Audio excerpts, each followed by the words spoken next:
Et puis j'ai vécu dans un milieu favorisé. Donc moi j'ai vraiment connu les deux. Et je pense que normalement le meilleur pour un enfant c'est de connaître les deux. Parce que là il va comprendre. Mais la probabilité que tu passes de très pauvre à très riche, elle est quand même limitée. Enfin les probabilités sont assez basses quoi. Bah en fait moi j'avais cette question-là, j'ai eu un aha moment quoi, une révélation là-dessus. Ça t'arrive souvent, ça, je suis sûr. Non, moi j'ai pas de gamin, mais je me pose des questions. Je veux qu'il ait la dalle, je veux qu'il ait envie de builder, quoi. Ouais. Et c'était une nana qui était invitée chez Oussama, parce que j'étais allé chez lui à la fin de l'été en Normandie, et qui elle venait d'une famille blindée de chez blindée. Genre depuis je sais pas combien de générations, d'autres problèmes, quoi, clairement, quoi. Vraiment, Problème de riches. Ouais, non, vraiment, tu vois.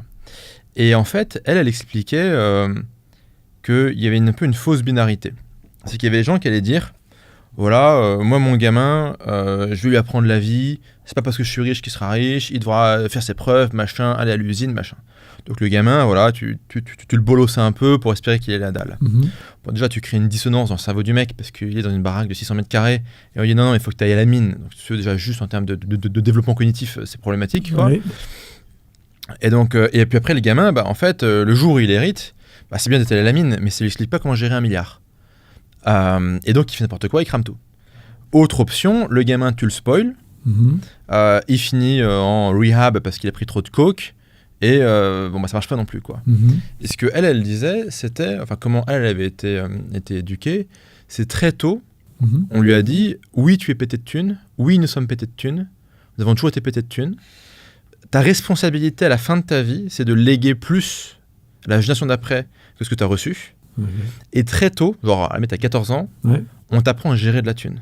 À 14 ans, en fait, on te familiarise avec, OK, là, il y a un invest à 10 millions à faire, là, il y a un invest à 50 millions à faire. Tu vas venir avec nous. Tu vas venir avec nous et tu vas discuter avec nous et tu vas assister au processus de décision. C'est bien. Et comme ça, en fait, on te familiarise à gérer des grands nombres.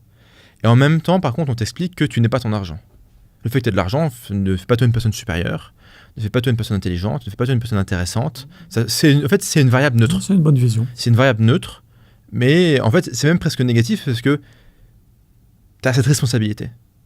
Et finalement, tu es préparé très tôt à devoir assumer cette responsabilité. Et toute l'éducation est organisée autour du fait qu'un jour, il faudra passer le témoin et qu'il faut préparer à ça. Ouais, quoi. c'est vrai. Et du coup, tout le framework était là-dessus. Et j'ai trouvé ça putain de brillant. C'était ni dans le truc cocaïne, machin, gamin qui fait n'importe quoi, qui va en boîte, ni dans le gamin qui va à la mine et qui devient schizo, quoi. Moi, je suis un peu dans c'est comme, ce qui est sur la table, t'en profites, mais me demande pas autre chose à manger, tu vois. Okay. C'est-à-dire, je te donne la maison, je te donne le chauffeur, je te donne ceci, cela, ça, c'est tes vêtements. Si maintenant, tu veux mettre du Gucci pour aller à l'école, démerde-toi pour trouver une solution parce que je t'en donnerai pas.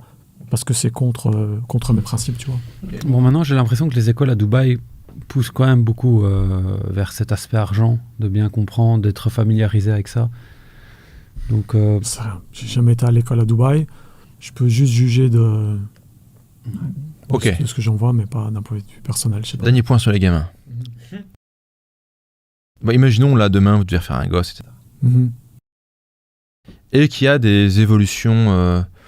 on va dire, de biotechnologie qui font que vous pouvez programmer le gamin génétiquement pour être plus grand, plus beau, blond, machin, les yeux bleus, tout ça, très intelligent, 152 QI, etc. Bon, il y a quelques risques que ça foire quand même, parce que c'est nouveau comme technologie. Okay. Vous le faites ou vous le faites pas? S'il y a un risque que ça foire, je fais quoi? Petit risque, toute petite proba, genre un truc... Genre quoi? Genre mourir en avion? Ou un peu plus quand même, 10%, 20%. Attends, mourir en avion à Bali ou mourir en avion en Europe?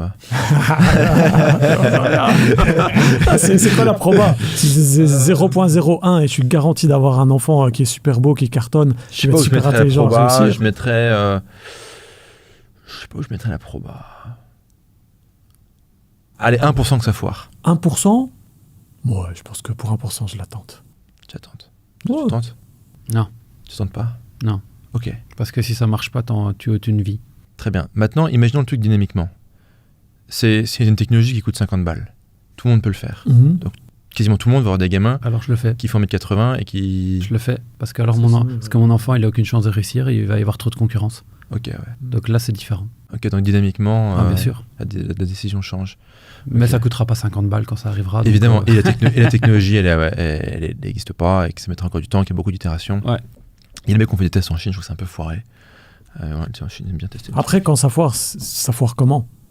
Ça foire bien. Genre, j'ai vraiment un... Non, genre le gamin, il est niqué. Il est niqué, quoi. Genre, 1% alors, ouais, non, je la risque pas. Parce que moi, je me suis fait opérer des yeux, par exemple. ouais. J'ai fait l'opération laser. Si le docteur m'avait dit 1%, C'était quoi la proba pour les yeux? il m'a fait moins que de mourir en avion. Je fais, bon, avec tout ce que je prends l'avion, c'est bon. Ok. Parce qu'ils font des cartographies, c'est comme des empreintes digitales de tes yeux.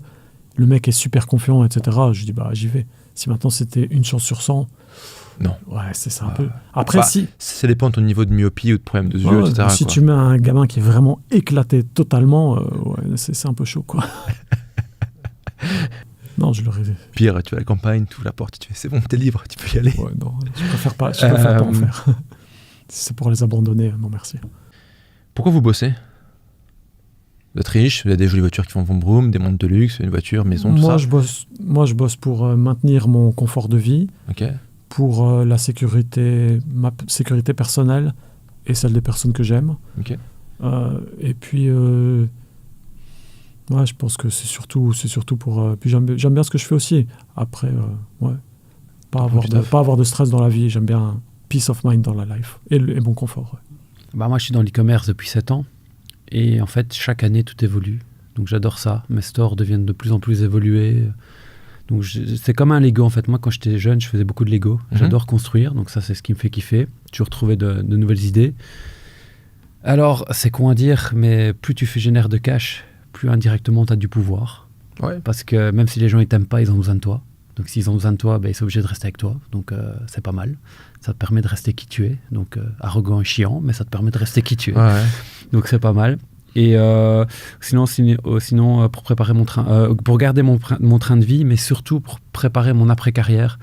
Parce qu'en fait, on se dit toujours, ouais, maintenant tu fais du cash. Mais dans 20 ans ou dans 10 ans, ou si j'ai envie d'arrêter dans 5 ans, il faut quand même un revenu passif. Ouais. Et mon revenu passif, je veux pas 5 000 euros par mois, il me faut du 50 000, 60 000 euros par mois. Et pour le créer, bah oui, il faut travailler, quoi. En fait, c'est un cercle vicieux. Parce que quand tu commences à gagner de l'argent, tu dis, bon, bah, je vais augmenter un peu la taille de mon appart, et puis je vais augmenter la taille de ma maison. Et puis après, tu dis, bah, je vais pas mettre mes enfants en bus à l'école. Déjà, le bus pour 2 enfants, ça me coûte autant. Je peux avoir un chauffeur pour moins que ça. Alors après, tu fais ça. Mais après, comme tu donnes la voiture au chauffeur, il te faut une voiture de plus. Et puis après, tu continues. Et après, tu commences. Tu prends des chambres d'hôtel. Tu fais, bah, cette fois-ci, je vais prendre une suite. Et puis un coup, tu voyages en business class. Et en fait, tu montes et tu goûtes à tout ça. Et ça te pousse tout le temps à travailler plus et à maintenir. Et si sur le chemin, par exemple, je parlais avec Max, il faut absolument que j'augmente la taille de mon garage pour mettre 4 voitures dedans au lieu de 2. T'arrives à des problèmes de C'est des riches conneries, débiles.